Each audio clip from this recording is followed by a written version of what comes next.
बौद्धिक कारण किस चीज का? फ्रांस की क्रांति का।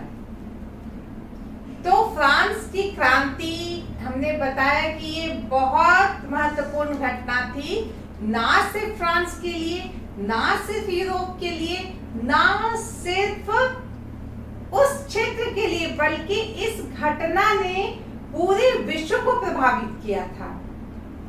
इस घटना ने यूरोपीय राजतंत्र जो है उसे झकझोर कर रख दिया था।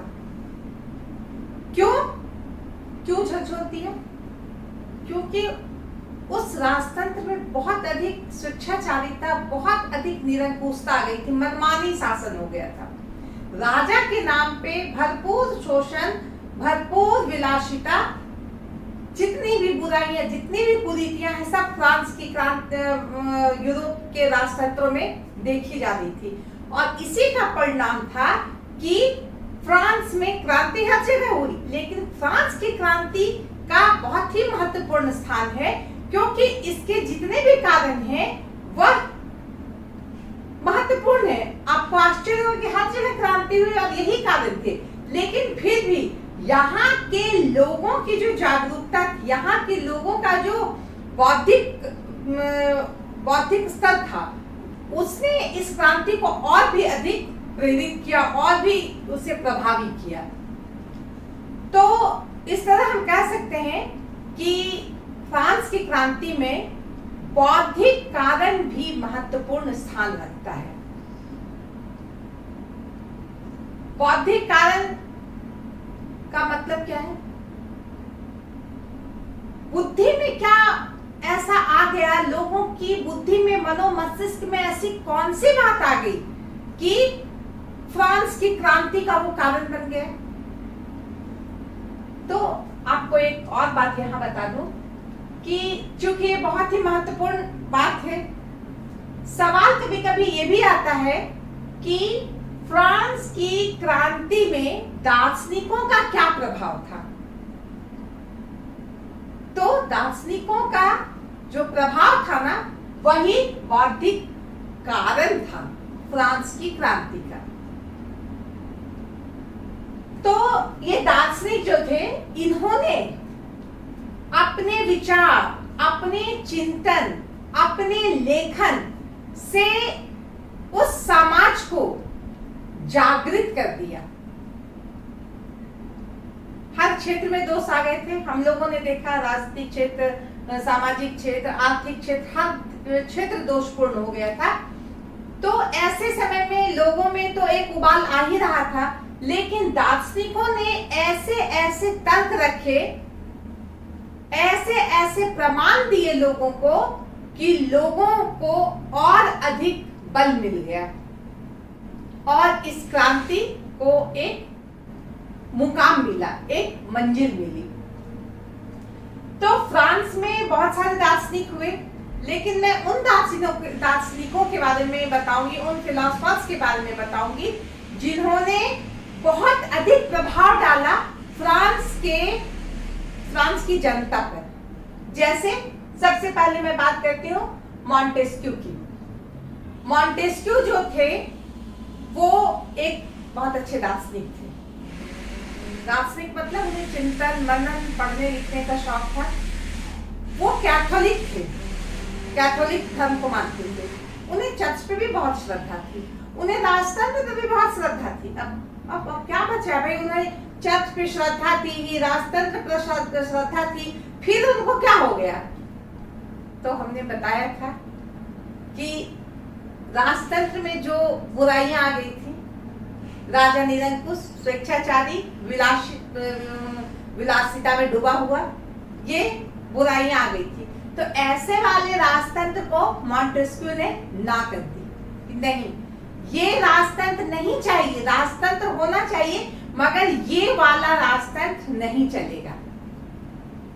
चर्च को वो मानता था, वो कैथोलिक धर्मावलंबी था, वह चर्च को बहुत सम्मान करता था। चर्च, पादरी, बिशप, पोप के प्रति उनकी बहुत श्रद्धा थी, लेकिन उसमें भी बहुत सारी कमियां आ गई थी, बहुत सारी बुराइयां आ गई थी, जिसे अब स्वीकार नहीं किया जा सकता था, जिसे अब नहीं आदमी लेकर के चल सकता था। इस बात का मॉन्टेस्क्यू ने विरोध कर दिया कि नहीं, ये गलत है, ये बात सही है। मैं मानता हूं कि राजा है, राजा का ईश्वर का प्रतिनिधि है राजा, लेकिन जब राजा इस तरह के कुकृत्य से गुजर रहा है, अपनी जिम्मेवारियों को छोड़ करके वह पूरी तरह से अस्त व्यस्त व्यवस्था को बना के रखा हुआ है, ऐसी स्थिति में इस राजा को मैं नकारता हूं। और उन्होंने कहा कि हमें इसका विरोध करना है। मॉन्टेस्क्यू ने सबसे पहले कहा था कि जिस तरह इंग्लैंड में उस समय व्यवस्था थी, व्यवस्थापिका, कार्यपालिका, न्यायपालिका, ये जो तीन हमारे यहाँ भी है, तीनों एक दूसरे से बिल्कुल अलग है। एक जगह से कानून बनाया गया, एक जगह से कानून का पालन कराया गया, और दूसरा उसे देखने के लिए है कि वो कानून फॉलो हो रहा है। दोनों तीनों जो है एक दूसरे से बिल्कुल अलग, बिल्कुल सेपरेट। तो मॉन्टेस्क्यू ने उस समय यही कहा कि ये जो एक ही के हाथ में कानून बनाना है, उसी को उसको लागू करवाना, उसी को न्याय देना, ये कहाँ की व्यवस्था होगी, ये कैसी व्यवस्था है, ये तो बिल्कुल गलत है। तो इस मॉन्टेस्क्यू ने ये विचारधारा रखा और एक द स्पिरिट ऑफ लॉज, इसने इस बात में इसी चीज का उल्लेख किया। तो इस तरह हम देखते हैं मॉन्टेस्क्यू ने पहली बार इंग्लैंड में जो व्यवस्था थी उस व्यवस्था को यहां भी लागू करने की बात की, और एक ही हाथ में सब कुछ सौंपने से को गलत कहा। तो उनके इस विचार ने फ्रांस के लोगों को सोचने को मजबूर किया कि सही बात है, ये सच कह रहे हैं। अब हम दूसरे में आते हैं रूसो। रूसो एक बहुत बड़े दार्शनिक थे, अब वो अलग ही कैटेगरी के थे, साधारण परिवार के थे, लेकिन वो उनकी प्रवृत्ति थोड़ी मस्त थी। कोई बंधन उनको ये नहीं करता था, यहाँ तक कि वो अपने पारिवारिक बंधन में भी बंध के नहीं रह सके। उनका शौक घूमना फिरना, विचारों में स्वतंत्रता, इस तरह के विचार रखने वाले थे। नेपोलियन ने कहा था कि अगर रूसो नहीं होता तो फ्रांस में क्रांति नहीं होती। इसका मतलब क्या समझ रहे हैं कि रूसो ने बहुत ही जोर से फ्रांस की जनता की मानसिकता को झकझोर दिया था, इतना प्रभावी था रूसो। रूसो ने लिखा सोशल कॉन्ट्रैक्ट नाम की किताब, सामाजिक समझौता। रूसो का कहना था कि मैं नहीं मानता हूं कि राजा जो है ईश्वर का प्रतिनिधि है, मैं ऐसा नहीं मानता हूं। हमारा कहना है हमने यानी जनता ने राजा को बनाया है, तो राजा राजा है। अब जनता ने चूंकि राजा को बनाया है, तो राजा की ये जिम्मेवारी बनती है कि वह जनता की देखरेख करे और जनता के कल्याण का काम करे। यही सामाजिक समझौते का सिद्धांत है। दूसरों ने कहा था कि प्रकृति की ओर चलो। प्राकृतिक से उनको बहुत ज्यादा प्रेम था, और उन्होंने कहा लोगों को कि प्रकृति के हम लोग पास चलते हैं। रूसो ने कहा था कि man born free but he found everywhere in chain. मतलब मनुष्य जन्म लेता है पूरी तरह से फ्री, लेकिन धीरे धीरे वह अनेक तरह के सामाजिक बंधनों में बंध जाता है। तो इस तरह उन्होंने जो सामाजिक समझौता का सिद्धांत दिया, उस सिद्धांत को उसने बहुत ही सही तरीके से समझाया कि किस तरह एक मनुष्य जो है कैसे कैसे बंधन में, कैसे कैसे शर्तों में बंध जाता है, और वह अपनी जो मौलिकता है वह खो देता है। रूसो की इस सोच ने फ्रांस की जनता को एक नई सोच दी। रूसो का यह भी कहना था अगर राजा सही काम नहीं कर रहा है, राजा अगर आम जनता के प्रति वफादार नहीं है, उत्तरदायी नहीं है, जिम्मेवार नहीं है, तो उसे जनता गद्दी से उतार देगी। ये नहीं समझेगी कि अब उसे ईश्वर ने बनाया है तो हम कुछ नहीं कर सकते, ऐसी कोई बात नहीं है। अगर राजा निरंकुश है तो जनता उसे सिंहासन से उतार सकती है। ये बहुत बड़ी बात थी उस समय के संदर्भ में, ऐसा कहना बहुत बड़ी बात थी। अगर किसी ने ऐसा लिख दिया या ऐसा कह दिया, यानी कि वो तो सीधे राष्ट्रद्रोह या देशद्रोह या राजद्रोह कर रहा है। लेकिन उस सिचुएशन में इन्होंने ऐसी बात कही और लोगों को बताया कि जागो, तर्क की कसौटी पे खुद कसो ना किसी भी विषय को, किसी भी चीज को आंख मूंद करके विश्वास करना यह कोई मानव का गुण नहीं हो सकता है। तो इस तरह रूसो ने फ्रांस की क्रांति में बहुत बड़ी भूमिका निभाई। हाँ, आज मैं एक विशेष बात बताना चाहती हूँ। अब से मैं जब भी एक क्लास लूंगी, अंत में आप लोगों से 2 या 3 प्रश्न आप लोगों के पास छोड़ दूंगी और उस प्रश्न का उत्तर इसी में छुपा होगा जो आज मैंने पढ़ाया है। और वो प्रश्न बहुत ही महत्वपूर्ण रहेगा जो आपको आपकी जिंदगी में किसी परीक्षा में किसी भी समय वो आपसे रूबरू हो जाए। इसीलिए आप मन लगाकर ध्यान से जरा देखिएगा। तो ये मैंने सोचा कि ऐसा करना चाहिए और ज्यादा मजा तब आएगा जब मैं बताऊं और आप खुद से सही सही जवाब दे दें, तो वो आपको संतुष्टि मिलेगी, अच्छा लगेगा। अब मैं बात करती हूँ वॉल्टेयर की। वॉल्टेयर भी एक सामान्य परिवार के थे, प्रतिभाशाली थे, सिंपल सी बात है। उनकी जो मानसिक स्तर कही जा सकती वो उच्च थी। क्यों?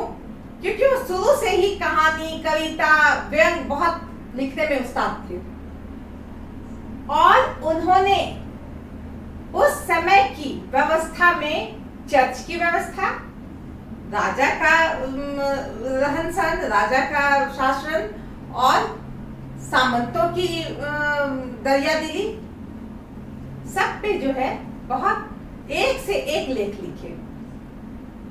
इनके लेख इतने व्यंग्यात्मक होते थे, इतने मजाकिया होते थे कि लोगों को लग जाता था। अब सामंत पे वो एक चुटकुला कर दिया, अब वो चर्च पे एक व्यंग्यात्मक कविता लिख दिया, तो वो तो किसी को अच्छा नहीं लगेगा। उसको जो इतना पावरफुल है उसके बारे में ऐसा कह देना तो बहुत बड़ी बात है। ऐसी स्थिति में कितनी बार उन्हें बास्तिल के जेल में बंद कर दिया गया। फ्रांस का एक जेल था बास्तिल, उसे आप पढ़ेंगे इसी फ्रांस के क्रांति में, बास्तिल का पतन। तो वो बास्तिल जो एक जेल था, उस जेल में कितनी बार वॉल्टेयर को रख दिया जाता था। एक बार तो उनको देश से निकाला दे दिया गया। लेकिन जो प्रतिभाशाली होते हैं, जिनमें कुछ खास बात होती है, उन्हें देश से निकालो या घर से निकालो, जो बात सच है सो सच है। मैं तो बोलूंगा भाई, मुझे बाहर भी निकाल दो तो भी कोई फर्क नहीं पड़ता, मैं वहां कुछ नया देख लूंगा, तुमने मुझे बहुत अच्छा चांस दिया है।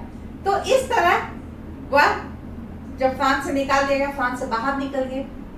इसका उन्हें फायदा ही मिला, उन्होंने यूरोप के अन्य देशों का भ्रमण कर लिया और अन्य देशों का भ्रमण बस भ्रमण नहीं कर लिया, वहां की व्यवस्था को उन्होंने देखी, वहां की अच्छी बातों को भी देखी, गलत बातों को भी देखी और फिर से उस पर उन्होंने लेखन शुरू कर दिया। तो वॉल्टेयर के ये जो लेख रचना ने लोगों को बहुत अधिक प्रभावित किया और फ्रांस की क्रांति में एक बड़ी भूमिका निभाई। अब हम बात करते हैं दीदरो की। ये भी विद्वान थे, इन्होंने बहुत ऐसे विषय हैं जिन पे एक से एक निबंध लिखे, बहुत अच्छे अच्छे लेख लिखे। चर्च के ऊपर, पादरी के ऊपर, राजा के ऊपर, सामंत के ऊपर एक से एक लेख लिखे जो जनता तक बात पहुंचाने के लिए काफी थी। और उनके इन लेख, उनकी रचनाओं ने लोगों को पूरी तरह से उनके खिलाफ कर दिया। और वो जो लेख उन्होंने लिखा था वो ऐसे ही हवा में नहीं लिख दिया था, वो लेख जो उन्होंने लिखा जांच पड़ताल और सच्चाई पर को आधार में रख करके लिखा। तो इस तरह से उनकी रचनाओं को पढ़कर एक नई गतिविधि शुरू हो गई। अब हम बात करते हैं क्वेस्ने की। ये एक अर्थशास्त्री थे, इकोनॉमिस्ट। इन्होंने बहुत ही ध्यान से तत्कालीन फ्रांस की स्थिति पर गौर फरमाया और जैसा कि हमने पिछले अध्याय में पढ़ा है कि किस तरह टैक्स जो होता था, वहां टैक्सेशन व्यवस्था जो थी, कर व्यवस्था जो थी, वो इतनी असमान थी। जिन्हें कर देने जो दे सकता है, जिन्हें देना चाहिए, वो कर नहीं दे रहा है। और कर कौन दे रहा है? जो कमा रहा है, भरपेट खाना नहीं खा रहा, वो टैक्स दे रहा है। तो इस तरह से क्वेस्ने ने देखा कि ये कर व्यवस्था बहुत ही गलत है। सबसे पहले उन्होंने कहा कि हमें व्यापारियों से कर नहीं लेना चाहिए। क्यों नहीं लेना चाहिए? अरे भाई, व्यापारी इतना मेहनत करके काम कर रहे हैं, इन्हें यहाँ से वहां, वहां से यहाँ, इनके पास खर्च अलग है। और अगर ये व्यापारी से आप कर्ज टैक्स ले लोगे तो उनके व्यापार में बाधा आएगी। वह कैसे उस काम को कर पाएंगे और फ्लुएंटली? दिक्कत होगी। आप कर उससे लीजिए ना, आप चर्च से लीजिए। पोप के पास इतना पैसा है, पादरी लोग इतना पैसा रखते हैं, उनके पास 10 तरह के इनकम के साधन है, उनसे लीजिए। इन व्यापारियों से क्यों लेते हैं? आप सामंतों से लीजिए ना। क्यों इन व्यापारी को तंग करते हैं? इससे क्या हुआ कि ये उनकी सोच थी, उनका विचार था, इस पे उन्होंने शोध की थी, जो उन्होंने लोगों के सामने रखा। तो इस तरह क्या हुआ कि व्यापारी वर्ग जो है इनके समर्थक हो गए। तो मान लीजिए कि क्रांति में, राजनीतिक क्रांति में, राजनीतिक कारण में, सामाजिक कारण में हम बहुत बार देखें कि व्यापारी बहुत ज्यादा इन्वॉल्व नहीं थे, क्योंकि व्यापारी अपना काम किए जा रहे थे। लेकिन जब क्वेस्ने ने ऐसी बात की तो उन्हें लगा कि वाह, यहाँ तो हम लोगों का भी हित छुपा हुआ है। और यह एक बहुत बड़ा कारण हुआ कि व्यापारी वर्ग भी पूरे दमखम से इस क्रांति का भागीदार बन गया। तो इस तरह कह सकते हैं हम कि फ्रांस की 1789 की क्रांति होनी ही थी, क्योंकि फ्रांस बहुत ही ऐसी जगह पे पहुंच गया था कि क्रांति अवश्यंभावी थी। और यहाँ के लोग बहुत ज्यादा चिंतनशील, मननशील, बहुत अलग विचारधारा के थे, जिसके कारण फ्रांस की क्रांति का महत्व ही अलग हो जाता है। तो इस तरह हम देखते हैं कि इन दार्शनिकों ने फ्रांस की क्रांति में एक अहम भूमिका निभाई थी। ठीक है, तो ये हुआ फ्रांस की क्रांति। मैं यहाँ पे समाप्त करती हूँ। कोई दिक्कत नहीं होगी मेरे ख्याल से। अब मैं आपसे 2-4 सवाल कर लूं। पहला सवाल, मैं सोचती हूँ कि पिछले वाले एपिसोड से भी कुछ सवाल रहना चाहिए, क्योंकि अभी तो ये दार्शनिकों का प्रभाव से सिर्फ 2 क्वेश्चन दूंगी और उसके पिछले से। हाँ, तो मैं कहूंगी सोशल कॉन्ट्रैक्ट नाम की पुस्तक किसने लिखी थी? दूसरा, मैं ये कहना चाहूंगी कि वालशाय का महल किस शासक के समय बना था?